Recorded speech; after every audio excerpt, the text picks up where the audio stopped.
CAR capital fund and risk asset ratio. CAR ಅಂದರೆ ಬ್ಯಾಂಕಿನ ಪಾಲುಬಂಡವಾಳ ಮತ್ತು ಸ್ವಂತ ನಿಧಿಗಳ ಮೊತ್ತವನ್ನು ಬ್ಯಾಂಕಿಗೆ ಬರಬೇಕಾದ ಸಾಲಗಳು ಮತ್ತು ಇತರ ಮೂಲಗಳ ಮೊತ್ತಕ್ಕೆ ತಾಳೆ ನೋಡುವ ಪದ್ಧತಿಯಾಗಿದೆ. ಮೊದಲು 9% CAR ಇದ್ದು ಈಗ ರಿಸರ್ವ್ ಬ್ಯಾಂಕಿನ ಒಂದು ಡೈರೆಕ್ಷನ್ ಪ್ರಕಾರ ಬ್ಯಾಂಕ್ 12% CAR ಇರಬೇಕಂತ ಒಂದು ಕಂಡೀಷನ್ ಅನ್ನು ಹಾಕಿದೆ. ಹಾಗೆ ನಮ್ಮ ಬ್ಯಾಂಕ್ 100 ಕೋಟಿಗಿಂತ 1,000 ಕೋಟಿಯ ಒಳಗಿನ ಟೈರ್ 2 ಬ್ಯಾಂಕ್ ಆಗಿರುವುದರಿಂದ ಹಾಗಾಗಿ 12% ಮಿನಿಮಮ್ CAR ಇರಬೇಕಾಗ್ತದೆ.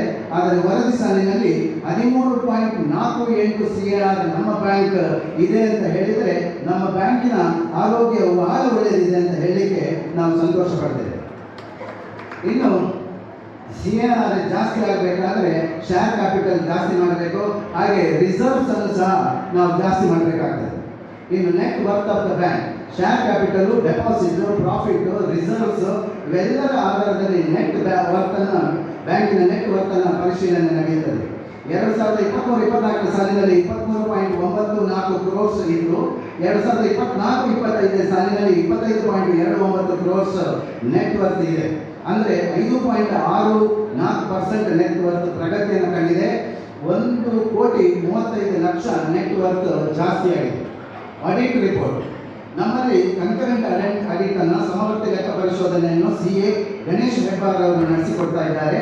ಹಾಗೆ ಶಾಸಕಾತ್ಮಕ ಲೆಕ್ಕ ಪರಿಶೋಧನೆ ಸ್ಟ್ಯಾಚ್ಯುಟರಿ ಆಡಿಟ್ ಅನ್ನು RBI ಶಿಫಾರಸು ಮಾಡಿರುವ CMSS ಮಯ್ಯ ಅಂಡ್ ಮಯ್ಯ ಹುಬ್ಳಿ ರಾಘವೇಂದ್ರ ಮಯ್ಯ ಇವರು ನಡೆಸಿಕೊಡ್ತಾ ಇದ್ದಾರೆ. ಇನ್ನು VAPTO ಆಡಿಟ್ ಅಂದರೆ vulnerability assessment and penetration testing audit ಅಂತ ಡಿಜಿಟಲ್ ಸಬ್ಜೆಕ್ಟ್ ಇದು. ಹೀಗೆ ಇದನ್ನು messrs tech defence lab private limited Mumbai ಅವರು ನಡೆಸಿಕೊಡ್ತಾ ಇದ್ದಾರೆ.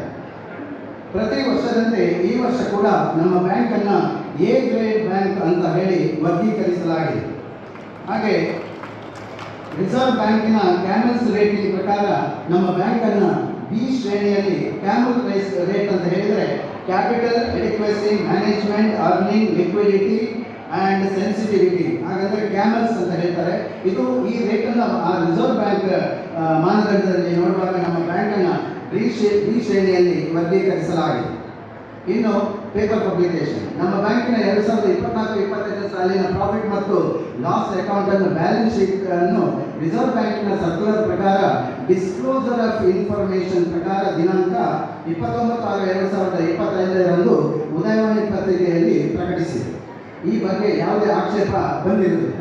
ಆಡಿಟ್ ರಿಪೋರ್ಟ್, ಆಡಿಟ್ ರಿಪೋರ್ಟ್ನಲ್ಲಿರುವ ಡಿಫೆಕ್ಟ್ಸ್ ಮತ್ತು ರೆಕ್ಟಿಫಿಕೇಷನ್ ಬಗ್ಗೆ, ಲೆಕ್ಕ ಪರಿಶೋಧಕ ವರದಿಯಲ್ಲಿ ಹೇಳಿದ ನ್ಯೂನತೆಗಳನ್ನು ಸರಿಪಡಿಸುವ ಬಗ್ಗೆ, ಮುಖ್ಯವಾಗಿ ರೆಗ್ಯುಲರ್ ಮೆಂಬರ್ಸ್, ನಮ್ಮ ಬ್ಯಾಂಕಿನಲ್ಲಿ 12,868 ಅಸೋಸಿಯೇಟೆಡ್ ಶೇರ್ ಮೆಂಬರ್ಸ್ ಇದ್ದಾರೆ, ಸಹ ಸದಸ್ಯರಿದ್ದಾರೆ.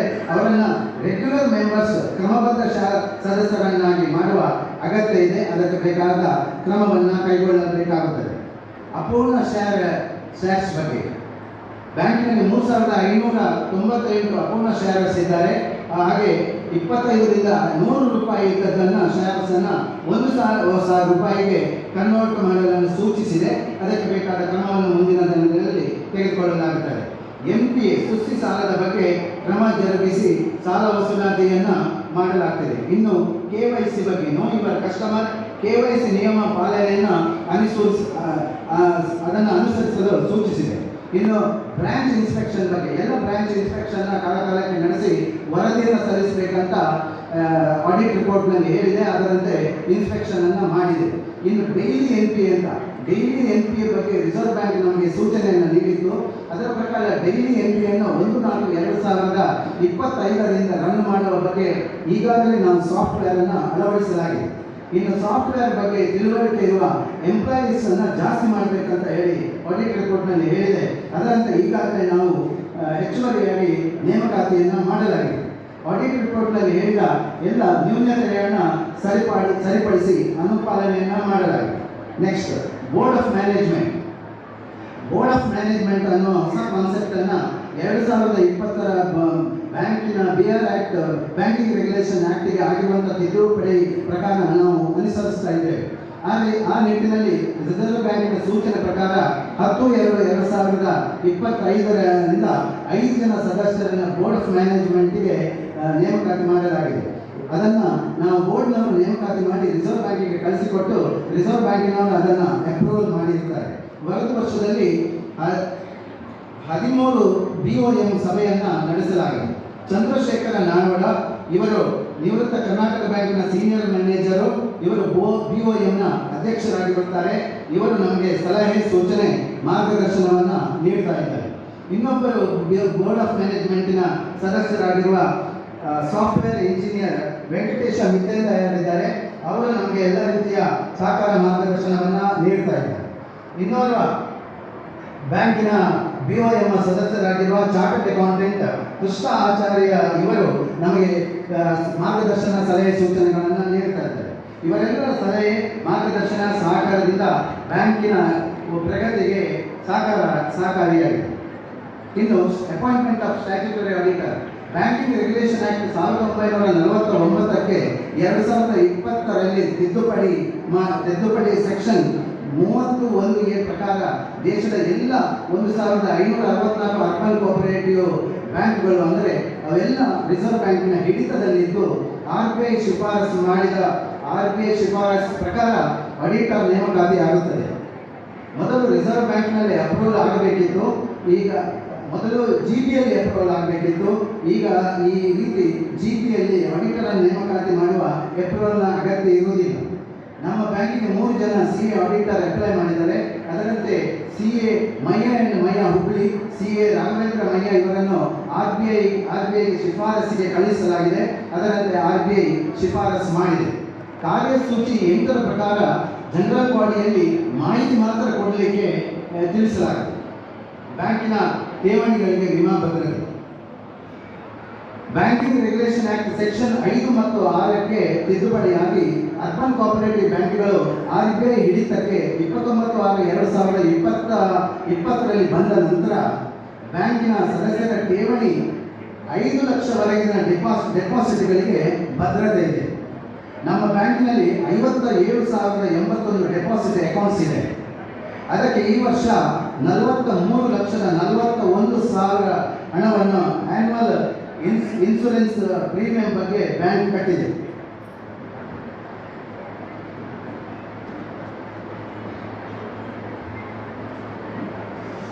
ಹಾಗೆ ಕಳೆದ ವರ್ಷ 38 ಲಕ್ಷ ರೂಪಾಯಿಯನ್ನು ಆನ್ಯುವಲ್ ಪ್ರೀಮಿಯಂ ಬಗ್ಗೆ ಕಟ್ಟಿದೆ.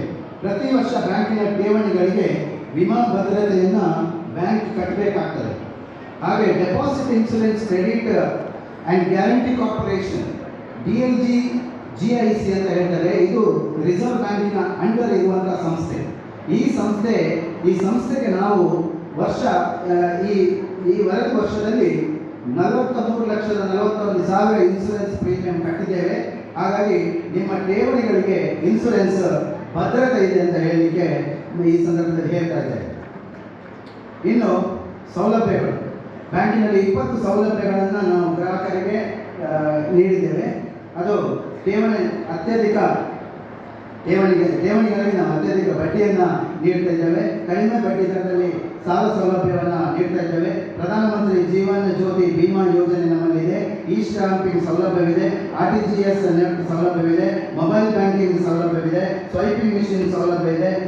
ಶಾಖೆಯಲ್ಲಿ ರೂಪೇ ಕಾರ್ಡ್ ATM ಅದು 8 ಶಾಖೆಗಳಲ್ಲಿದೆ. ನಾಚ್ ಸೌಲಭ್ಯವಿದೆ, web based core banking solution ಸೌಲಭ್ಯವಿದೆ, ಇ-ಪೇಮೆಂಟ್ ಟ್ಯಾಕ್ಸ್ ಸೌಲಭ್ಯವಿದೆ, ಠೇವಣಿಗಳಿಗೆ ವಿಮಾ ಭದ್ರತೆ ಇದೆ, SMS ಅಲರ್ಟ್ ಸೇವೆಗಳು ನಮ್ಮಲ್ಲಿದೆ, ಸೇಫ್ ಡೆಪಾಸಿಟ್ ಲಾಕರ್ಸ್ ವ್ಯವಸ್ಥೆ ಇದೆ, ಇಫ್ಕೋ ಟೋಕಿಯೋ ವಾಹನ ವಿಮೆ ನಮ್ಮಲ್ಲಿ ಇದೆ, ಗೃಹ ನಿರ್ಮಾಣ ಸಾಲಗಳಿಗೆ ವಿಮಾ ಭದ್ರತೆ ಇದೆ, UPI ಭೀಮ್ ಸೌಲಭ್ಯ. ಇದು ಕರಾವಳಿಯ ಅರ್ಬನ್ ಕೋಆಪರೇಟಿವ್ ಬ್ಯಾಂಕ್ಗಳ ಪೈಕಿ ನಮ್ಮ ಬ್ಯಾಂಕ್ ಪ್ರಪ್ರಥಮವಾಗಿ UPI ಅನ್ನು ಅಳವಡಿಸಿರುವ ಒಂದು ಹೆಗ್ಗಳಿಕೆ ನಮಗೆ ಇದೆ. ಇದರಿಂದಾಗಿ ಲೋನ್ ರೀಪೇಮೆಂಟ್ UPIಯಲ್ಲಿ ಪಾವತಿ ಮಾಡಲಿಕ್ಕೆ ಅವಕಾಶ ಇದೆ. DBI ಸೌಲಭ್ಯವಿದೆ. ಸರ್ಕಾರದ ಸಬ್ಸಿಡಿ ಮತ್ತು ಸಹಾಯಧನಗಳಿಗೆ ಇದು ಅನುಕೂಲ ಆಗ್ತದೆ. ಇನ್ನು ಕ್ಯಾಶ್ ಡೆಪಾಸಿಟ್ ಸೌಲಭ್ಯ. ಇದು ಕ್ಯಾಶ್ ಡೆಪಾಸಿಟ್ ರೀಸೈಕ್ಲಿಂಗ್ ಅನ್ನುವ ಸೌಲಭ್ಯವನ್ನು ನಾವು ಈಗಾಗಲೇ ಪ್ರಾರಂಭ ಮಾಡಿದ್ದೇವೆ. ಈ ಸೌಲಭ್ಯವನ್ನು ಕರಾವಳಿಯ ಪಟ್ಟಣ ಸಹಕಾರಿ ಬ್ಯಾಂಕ್ನಲ್ಲಿ ಪ್ರಪ್ರಥಮ ಬಾರಿಗೆ ಅಳವಡಿಸಿರುವ ಬ್ಯಾಂಕ್ ಅಂತ ಹೇಳಿದರೆ ಉಡುಪಿ ಟೌನ್ ಕೋಆಪರೇಟಿವ್ ಬ್ಯಾಂಕ್ ಅಂತ ಹೇಳುವ ಒಂದು ಸಂತೋಷ ಹೆಗ್ಗಳಿಕೆ ನಮಗಿದೆ. ಹಾಗೆ ಗ್ರಾಹಕರು ನೇರವಾಗಿ ಹಣವನ್ನು ಕ್ಯಾಶ್ ಡೆಪಾಸಿಟ್ ಮಾಡಲಿಕ್ಕೆ ಇದರಿಂದ ಅವಕಾಶ ಆಗ್ತದೆ. ಬ್ಯಾಂಕಿಗೆ ಹೋಗಿ ಹಣವನ್ನು ಕ್ಯಾಶ್ ಡೆಪಾಸಿಟ್ ಮಾಡಬೇಕಾಗಿಲ್ಲ. ಈ ಒಂದು ಮೆಷಿನ್ನ ಮೂಲಕ ನೇರವಾಗಿ ಡೆಪಾಸಿಟ್ ಮಾಡಲಿಕ್ಕೆ ಅವಕಾಶ ಇರುತ್ತದೆ. ನೆಕ್ಸ್ಟ್ CTS ಕ್ಲಿಯರಿಂಗ್ ಅಂತ ಚೆಕ್ ಟ್ರಾನ್ಸ್ಲೇಷನ್ ಸಿಸ್ಟಮ್, ಇದೊಂದು ಹೊಸದಾಗಿ ಬಂದಿರುವ ಒಂದು ಸಿಸ್ಟಮು. ಇದು 4/10/2025ರಿಂದ RBI ಸರ್ಕ್ಯುಲರ್ ಪ್ರಕಾರ ಜಾರಿಗೆ ಬರಲಿಕ್ಕಿದೆ. ಇದು ಏನಂತ ಹೇಳಿದರೆ, ಇನ್ನು ಮುಂದಕ್ಕೆ ನೆಫ್ಟ್ಗಿಂತ ಬೇಗ 3 ಗಂಟೆಯ ಅವಧಿಯ ಒಳಗಾಗಿ ಚೆಕ್ CTS ಕ್ಲಿಯರಿಂಗ್ ಆಗಲಿಕ್ಕಿದೆ.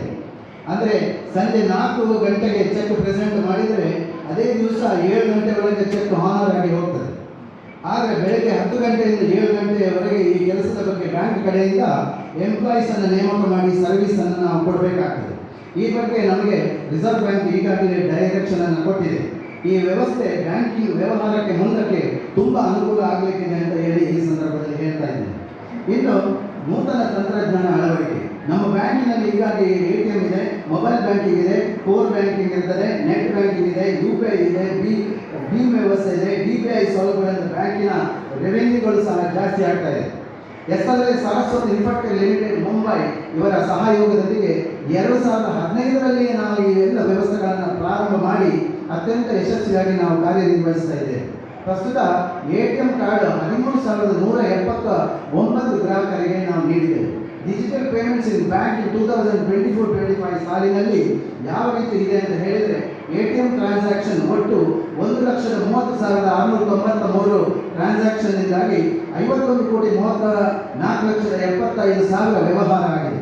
IMPSನಿಂದ ಅಂದರೆ 1/4/2024ರಿಂದ 31/3/2025ರವರೆಗೆ 23,261 ಟ್ರಾನ್ಸಾಕ್ಷನ್ನಲ್ಲಿ ಒಟ್ಟು 26,72,79,000 ಈ IMPSನಿಂದ ವ್ಯವಹಾರ ಆಗಿದೆ.